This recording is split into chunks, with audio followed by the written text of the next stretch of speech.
Hello and welcome to the first in my series of Masterclass videos for MeloVox.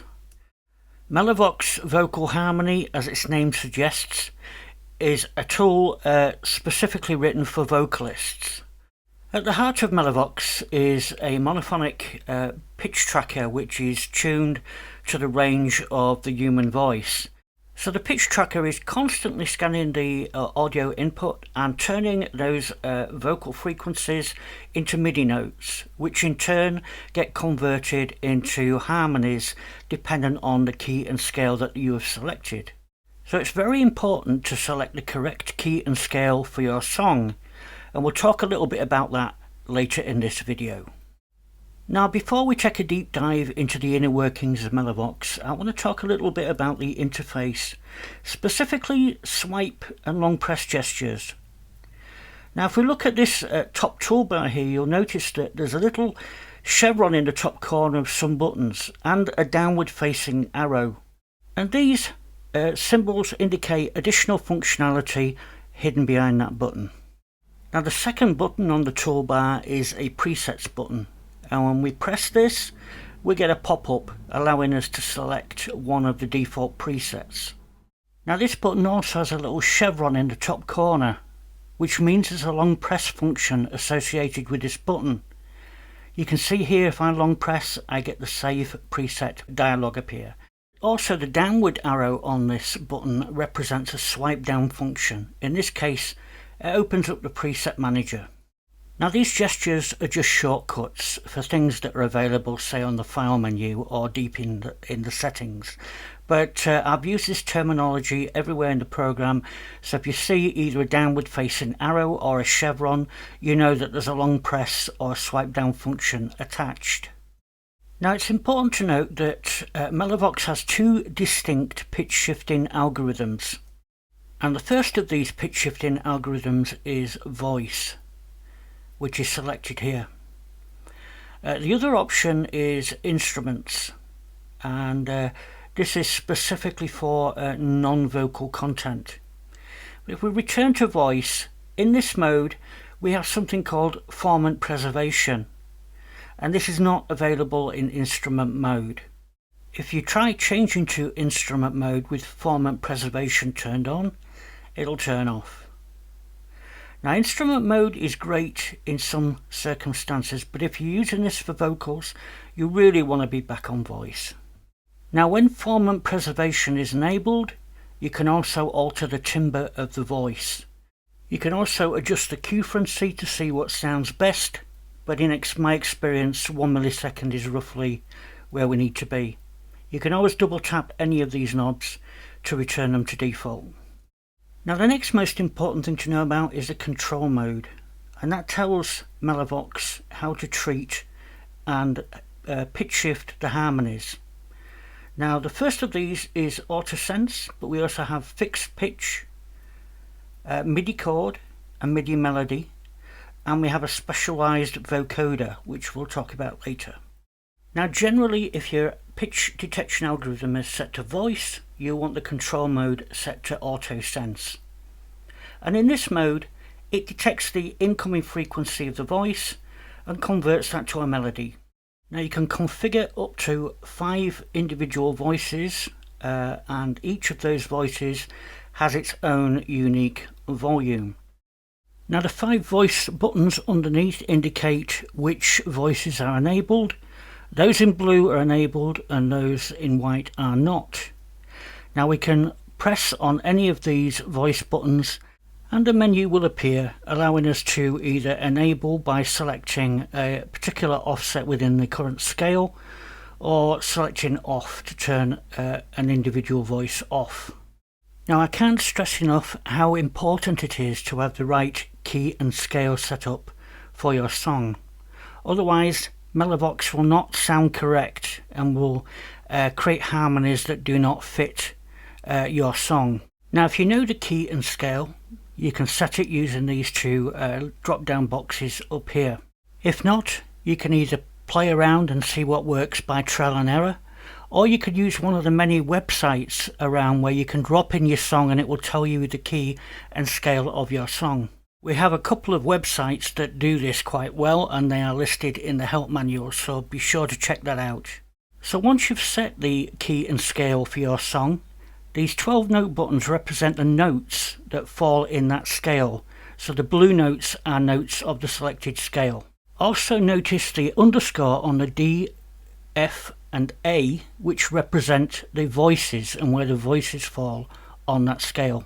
So let's take a listen to an example of how these particular settings work on a given song, and we're going to take a look at what happens when we turn the format preservation on and off. Ooh, I bet you're wondering how I knew about your plans to make me blue. With some of the guys you knew before, between the two of us guys, you know I love you more. It took me by surprise, I must say, when I found out yesterday. Don't you know that I heard it through the grapevine? Not much longer would you be mine. Oh, I heard it through the grapevine. So hopefully it was obvious when I turned format preservation off and when I turned it back on again. If we turn format preservation off, any pitch shifted harmonies that go up the way sound very Mickey Mouse-ish. Whereas with it on, it sounds very natural. You also saw there how to turn off the harmonies so we can hear just the vocal, or turn off the original so we can hear just the harmonies. And we do that using these two buttons. Now, as we mentioned, in auto sense mode, MeloVox is constantly trying to detect the incoming frequency of the vocal. Just watch this example. Lost in echoes, all your voice in the noise, I found my choice. So the red notes that you see on the scale button represent the notes that have been detected. Dancing shadows on the wall with you. Now it's important to note that if you've got a quiet vocal line, you may not see these note buttons being triggered in this way, and you may need to adjust the sensitivity of the algorithm. The easiest way to do that is to long press on the auto sense button and you'll see this pop-up menu, and we can change that to medium sensitivity or high if needed. Now it's important to note, it's not important to remember those shortcuts, they are just duplicating what we already have in the program settings. So let's take a quick look at how we would set MeloVox up in something like AUM. Now it's pretty straightforward really. The first thing we need to do is create an audio channel to host MeloVox and an audio input. So select the plus button, and then when the menu pops up, select audio. Now you could tap the plus button here and select the microphone, but if you do that, be sure to be wearing headphones to avoid any feedback between the microphone and your internal speaker. Now to make life easy, because I can't sing, I'm going to use the internal file player of AUM. Now simply click on the effects slot, pick audio unit extensions, and from there just search for MeloVox and add that to the effects slot. Now if we double tap, or single tap rather, on that, we will open up MeloVox, and this is a scalable window so you can just resize it as you wish and drag it around. Now since we've added the file player to the input rather than a microphone, I need to select an input file, so let me go find a suitable file for us to use. Now as always, the first thing we need to do is set the key and scale up correctly. I don't really know what the scale is, but I know B major sounds quite good. Oh, when you walk by every night, talking sweet and looking fine, I get kinda hectic inside. And if we turn off the harmonies for a second, I'm so into you, darling, if you only knew all the things that flow through my mind. you can really hear how fast MeloVox is having to work to keep up with Mariah. It's so deep, deep, so deep, so easy. Now you've heard me many times now turn the harmonies on and off using the harmony button, and it does a smooth transition between on and off. And our functionality is also available via AU parameters. Now if we slide the MeloVox interface to one side, you'll see the MeloVox icon now with a little button beside it. and AUM has exposed the double enable by default, but if we click the AU parameter button here, we're free to select whatever we want, including the harmony switch, which I'm using quite frequently.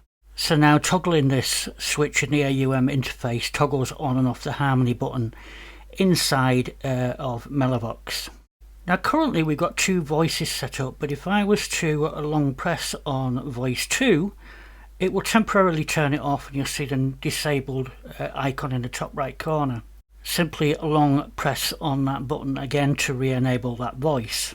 But the important thing is that all these various parameters can all be controlled externally but by whatever DAW we are loaded in. So if you look in this list, you'll see the 5 disable voice switches, as well as many other items of interest in here. And it's also worth noting that many of these options that appear in here are available to be controlled by MIDI CC if need be. Now if you've already watched the preview video, you've seen the hidden feature that I left in, which I used during development, which was a nice way of previewing vocal stems or a cappella tracks while creating your own harmonies and presets. So simply swiping down on the power button reveals this little pop-up, and it's currently populated with some tracks that I've dragged and dropped into here. But if you pull up the Files app and you have some stems, you can just simply drag them and drop them into this window. Now I want you to notice that I've appended the key and scale in plain brackets, and when we select one of these, MeloVox will start playing it and select the correct key and scale, which is quite convenient. So I use this to preview songs while creating presets. Sometimes I catch myself thinking, why do I feel so late? Why do I feel so out of my mind? So sometimes I catch myself wondering, hoping for better days so I can stay. Just waiting for a moment to breathe. I need a little time, I don't need to rush. Just waiting for a moment to breathe. Just give me some time, I need to be in control. So very useful, I think you will agree. Now I want to switch things up a little bit and take a look at the vocoder, because it's one of those things that I think many beginners will find hard to configure. Although technically there's an easy way and there's a more complicated way. So the easy way to set up the vocoder is simply to create an audio channel, as we've done previously in this video, and we set a copy of MeloVox in the effects slot. Now the reason why we put MeloVox in the effects slot is because then we can affect anything passing through it, whether that be a vocal or a vocal recording. And yet again, I'm going to put a copy of the file player in at the input, but that could quite easily be a microphone if you wish. So whether you're using an external microphone or a file player, the input signal is called the modulator. And with a vocoder, a modulator always modulates a carrier. Now in MeloVox we can have internal carriers or external carriers. But the easiest way to set them up is to pick one of the pre-built presets. So I've selected one there, and I'm going to long press on the vocoder button, and that will reveal the vocoder settings.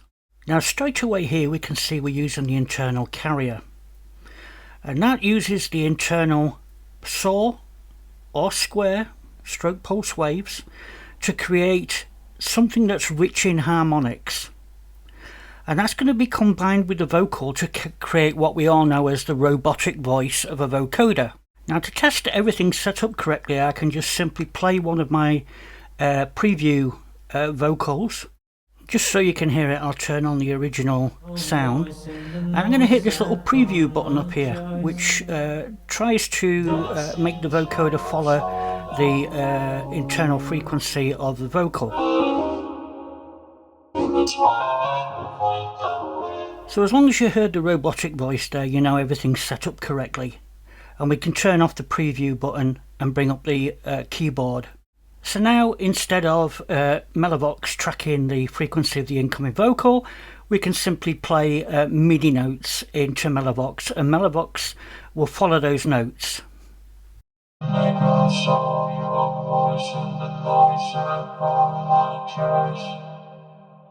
Dancing shadows all along with you.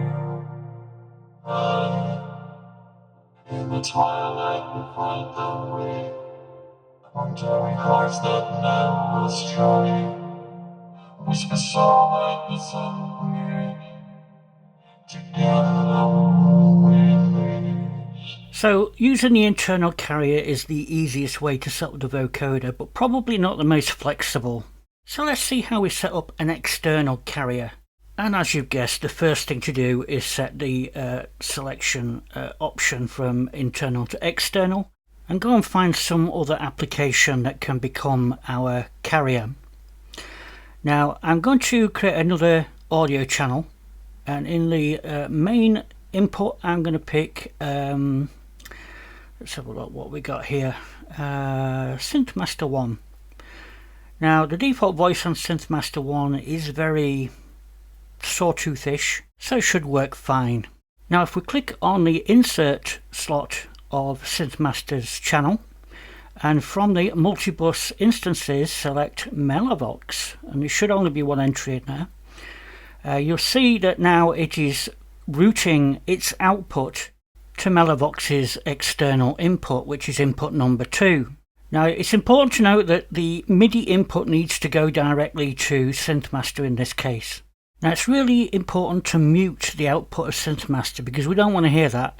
We want to hear the output of Synthmaster going through MeloVox. Now if we play notes on the keyboard, that's going to trigger audio from Synthmaster, and that in turn is going to send audio into MeloVox and control the vocoder.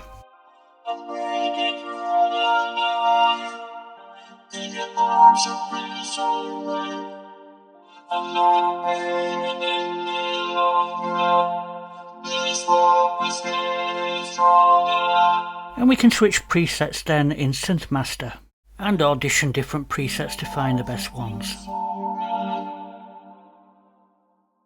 Lost in the ghost of your voice and the noise that all tears. In the twilight we find the way. Wandering hearts that never stray. Whisper soul like the sun weary. Together we reach. In the rhythm of the night. So that's a quick look at how to set up the vocoder both for internal carrier and external carrier. Now I want to take a look at another control mode, in this case MIDI Card mode. And this works by using incoming MIDI notes centered around C4. So for every incoming note we'll get an equivalent harmony. And if we play A4 we'll get a doubling of the original harmony. E4 will add a third harmony. And G4 will add a fifth harmony, and A4 will add a sixth, and so on. So let's give it a go. Miners, hard rock miners, to the shaft house we must go. Oil bottles on our shoulders, we are marching to the slow. On the line, boys, on the line, boys, drill your holes and stand in line till the shift boss comes to tell you you must drill her out on time. Can't you feel the rock dust in your lungs? It'll cut down a miner when he is still young. 2 years and the silicosis takes hold, and I feel like I'm dying from mining for gold. So hopefully you can see how flexible this mode is. You can use your DAW to send notes to create the harmonies, or even play your keyboard live. So the last thing I want to look at today is the use of set lists. Now we can store our own settings and be able to recall them at any point in time. Now you can access the set lists by going to the main menu and picking set lists. So once opened, you can reposition the set list window as you like, because the whole idea behind it is the 12 buttons that you've got on display can store a bunch of settings. So I can make adjustments to just about any parameter within this interface, including effects if I like, so I can turn on and off effects. And if I long press on an area or a button that's unused and give that a name, I'll give it a name of my settings and press save. You'll see that all those settings are now saved to that button. So if we were to start playback of some vocal, we can then manipulate these on the fly, and we can change settings in a live scenario. In the twilight we find our way, wandering hearts that now astray, whisper soft like a summer breeze. Together we're moving this in the rhythm of the night. So you can have a set list for all your songs. You could have a set list for different parts of your songs, like verse, chorus and so on. Or you could have a set list for each song. The choice is yours. Now, as well as being able to store snapshots, we can also drag and drop presets from the preset manager directly onto these buttons. So if you've saved any presets, you could just drag and drop them into the set list. Now if you want to remove an item from a set list, you just long press on the item and pick delete. Alternatively, if you want to overwrite with a new set of settings, you just long press on that button and pick snapshot, and it will ask you whether you want to overwrite. Now what we're editing here is the default set list, but we can use this little folder icon here to load and save custom set lists. Now if you're hosted inside a DAW like AUM and you look through the list of exposed settings, you'll see that the set list 1 to 12 are exposed there, so we can actually manually switch them if we wish from a DAW. Now if we pop up the keyboard in AUM, we could also use MIDI notes C2 to B2 to actually select individual setlist items on here. Now if you remember before, when we were in MIDI Chord mode, we used 2 octaves from C3 upwards to change harmony. This is the octave below. Now one important thing to make note of is the fact that when we save settings to a setlist button, it saves everything, including the key and the scale. So if I was to change the key to something like D, and I hit one of these buttons, you'll see that it changes back to whatever was stored on that button. So to avoid that, if I change key back to D again, and this time long press on the key button, you'll see the key and the scale are now in red.